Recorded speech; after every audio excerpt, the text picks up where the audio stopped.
10 കൽപ്പനകൾ ഒരു പഠനയാത്രയിലേക്ക് സ്വാഗതം. പ്രിയപ്പെട്ടവരെ, എല്ലാവർക്കും എന്റെ സ്നേഹം. ഒരു നിമിഷം നമുക്കൊന്ന് ആത്മപരിശോധന നടത്താം. നമ്മുടെ ജീവിതത്തിൽ ദൈവത്തേക്കാൾ നമ്മൾ പ്രാധാന്യം നൽകുന്നത് എന്തിനാണ്?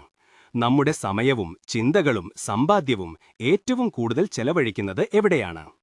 നമ്മുടെ കർത്താവ് സീനായിൽ വച്ച് മോശവഴി നൽകിയ 10 കൽപ്പനകൾ നമ്മുടെ വിശ്വാസ ജീവിതത്തിന്റെ അടിത്തറയാണ്. എന്നാൽ ആ കൽപ്പനകൾ ഇന്നത്തെ കാലത്ത് എത്രത്തോളം പ്രസക്തമാണ്? പണം, അധികാരം, സോഷ്യൽ മീഡിയ ഇവയൊക്കെ നമ്മളറിയാതെ നമ്മുടെ മനസ്സിൽ വിഗ്രഹങ്ങളായി മാറുന്നുണ്ടോ? ഈ ചോദ്യങ്ങൾക്കുള്ള ഉത്തരം കണ്ടെത്താൻ ഞങ്ങൾ POC ബൈബിളിനെ അടിസ്ഥാനമാക്കി 10 കൽപ്പനകൾ ജീവന്റെ ചട്ടങ്ങൾ എന്ന പേരിൽ ഒരു ആഴത്തിലുള്ള പഠന പരമ്പര ആരംഭിക്കുകയാണ്.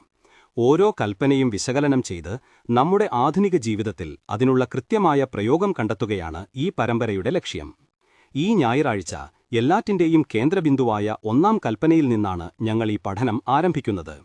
ഞാനല്ലാതെ വേറെ ദൈവങ്ങൾ നിനക്കുണ്ടാകരുത് എന്ന കർത്താവിന്റെ വാക്കുകളുടെ ആഴം നമുക്ക് ഒരുമിച്ചു മനസ്സിലാക്കാം. നിങ്ങൾ ചെയ്യേണ്ടത് ഇത്രമാത്രം: ഈ വിലപ്പെട്ട അറിവ് മുടങ്ങാതെ ലഭിക്കുന്നതിനായി നിങ്ങൾ ഈ പ്രോഗ്രാം കാണുന്ന ചാനൽ സബ്സ്ക്രൈബ് ചെയ്യുകയും മറ്റുള്ളവരിലേക്ക് ഷെയർ ചെയ്യുകയും ചെയ്യുക. ഈ ഞായറാഴ്ചത്തെ ആദ്യ ഭാഗം ആരും നഷ്ടപ്പെടുത്തരുത്. ദൈവത്തിന്റെ വചനം ആഴത്തിൽ ധ്യാനിക്കുവാനുള്ള ഈ യാത്രയിൽ ഞങ്ങളോടൊപ്പം ചേരുക. ഈ ക്ഷണം സ്വീകരിച്ച എല്ലാവർക്കും നന്ദി.